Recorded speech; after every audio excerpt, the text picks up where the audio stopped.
Hey guys, Chris here from Team What the Hell, and today I have you guys a Lightsworn deck profile. Now I know the deck is really slow for this meta. Otherwise it's somewhat decent speed, but with the spell books and the Elemental Dragons, the deck gets slowed down a lot. But if you get the right hands and you drop the Judgment Dragon, the deck can actually still win. So it's another great budget meta deck, somewhat meta if you can put it off right, but you get the point. It's a good budget deck.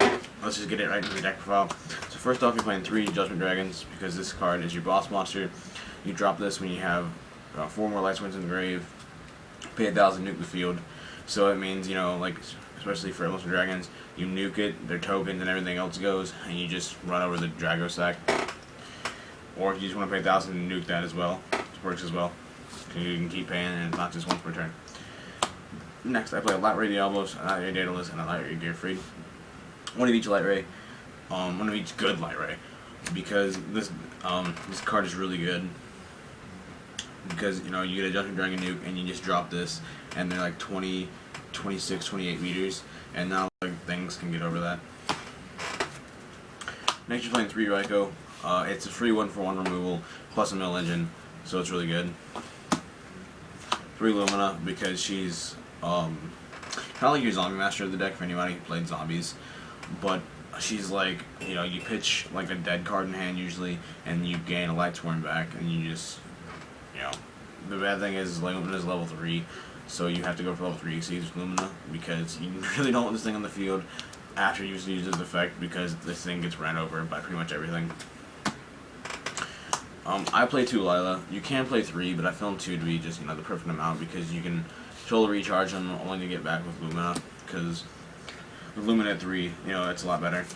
2 Jane, because Jane is amazing, and Jane gets over Thunder King on his own, and it's just amazing. I mean, Thunder King doesn't really hurt this deck at all, but it's just like free 21 beater right off the bat, plus it's a mill engine, so pretty good.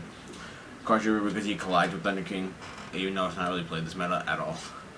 But it can collide with Thunder King. It's a free mill engine. And level 3 for Lumina. I decided to play 2 Wolf because Wolf is really good. Sometimes if you get the mill off the Card Trooper, you now get the 21 and the 19 beater. So that's a 4,000 damage right there. Plus, Wolf's good just for solar recharge bait, so you don't have to pitch one of your live Lightsworns, or when you just want to save later for game. 2 Necrogarda because Necrogarda is really good in this deck because you mill it or you pitch it with Lumina, and you get a monster back with Lumina, or you get a free defense, so it's not really negging yourself from hand at all. 1 Arcus card is decent. People can't target with card effects or anything. So it's really nice. Plus, a lot of the time I just kind of use it as solar recharge / Lumina material. 1 Aaron. People don't really send any things anymore since Sang is gone, but Aaron's still a good card in case the opportunity comes. Like I played a Frog player who set Treeborn. I knocked it out of the deck. He had no way to get it back, and I won from there. 1 Celestia because if you have a Card Trooper on board, then you can just mill a Card Trooper, mill a Wolf, especially when Wolf. Tribute this for Wolf if the Card Trooper lived, and then mill 4, then blow up 2. Plus she's a 23 beater. Honest, I really shouldn't have to explain Honest.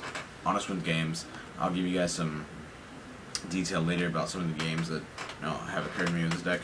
Gores, because this deck plays absolutely no defense, so you need to play optional defense, and Gores is salvageable with Monster Reincarnation, also Monster Rebornable because you can't Monster Reborn Judgment Dragon or the other guys, so he's the biggest beater in your deck that you can Monster Reborn. Plus, people don't expect him in this deck. And then a Veiler, because it's funny when you summon Veiler and you just attack and your opponent's confused, and then you drop Honest and collide with Veiler. Plus, it's good for negative effects. Play 1 Charge because it's only at 1. I feel like if Charge were at 2, this deck would be a lot faster. And 2 Solar Recharge. I played only 2 because 3 got dead in hand every once in a while, but 2 is just optional amount. A Monster Reincarnation, a Book of Moon, and 1 MST. 1 MST because I'm not playing the 3rd Lila anymore. a Book of Moon because you need the defense, and the Monster Reincarnation because this deck's pretty much the luck deck, and it's just like what you draw, and that's what makes it kind of inconsistent at points. And you play the big three because I'll probably never cut the big three because let's face it, they're too good. And then I do play a few traps because they're not expecting this deck. You have the Exceed Killer, Compulse. Compulse is amazing, and Starlight Road. Like you'll have it set. Draw into a Judgment Dragon. You'll nuke the board, which is cool. You'll summon something. You use the Judgment Dragon's effect again. Nuke the board. Starlight Road. You're on. Like you don't really still on Starlight Road. You're on Judgment Dragon, but it's possible because you can destroy your own Judgment Dragon. I've actually done that before and felt really stupid. But people want to drop the Dark Hole or something on the JD and the other guys. You're just like, wait a minute, nope. But yeah. And then like for the extra deck, I don't have much. Mainly because this isn't a main deck of mine. But I have Utopia, a Leviathan, a Stardust, and a Chris Redfield token. But yeah, guys, that's the deck. It's very good. When you get the right hands. Forget what I said about Starlight Roading your own Judgment Dragon, because I don't know where that came out of, because I just forgot for a brief second that Starlight Road destroyed Judgment Dragon, if that happens. Unless you want to summon another Judgment Dragon, which is cool. But, yeah. Anyway, guys, I hope you guys enjoyed the deck profile. Try out this really good, really budget deck. Like, if there's one thing that I would do differently, I would take out an Arcus for Magical Merchant, and maybe a Necrogardener for Magical Merchant, because the deck really doesn't need too much defense because it plays high offense, but with this meta, how fast it is, it's optional to play it. Anyway, guys, that's the deck profile. I'm sorry, I'm a little tired. If you haven't already subscribed, so if you could subscribe then, because I've been stuck at like 35 forever for no reason. But anyway, guys, I hope you guys enjoyed the video. I know it's a little long and I'm talking really a lot, but that's cool because it's the last day of school tomorrow. So if you guys are about to, get off summer break, hit the like button and prepare for more Yu-Gi Man videos. I'll see you guys.